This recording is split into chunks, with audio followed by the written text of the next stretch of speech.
ભગવદ્ ગીતા અધ્યાય 1 કુરુક્ષેત્રની યુદ્ધ ભૂમિ પર સૈન્ય નિરીક્ષણ. શ્લોક 13.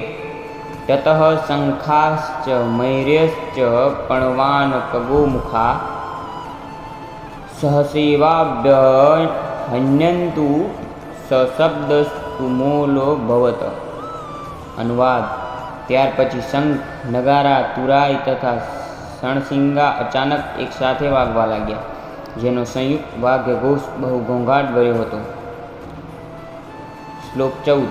તતઃ શ્વેતૈર્હેર્યુક્ત મહતી સૈન્યને સ્થિતો માધવ પાંડવશ્ચૈવ દિવ્યો શંખો પ્રદમ્નતુ. અનુવાદ. બીજી બાજુએ અર્થાત સામા પક્ષે શ્વેત અશ્વો જોડેલા વિશાળ રથમાં વિરાજમાન ભગવાન કૃષ્ણ અને અર્જુને પોતપોતાના દિવ્ય શંખ ફૂંક્યા. ભાવાર્થ. ભીષ્મદેવે ફૂંકેલા શંખની સરખામણીમાં કૃષ્ણ તથા અર્જુનના હાથમાં રહેલો શંખને દિવ્ય કહેવામાં આવ્યા છે.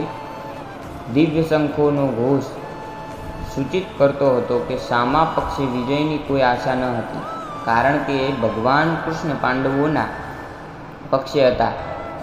જયસ્તુ પાંડુ પુત્રાણામ એષામ પક્ષે જનાર્દન વિજયતો સદા પાંડુના પુત્રો જેવાઓનો જ થાય.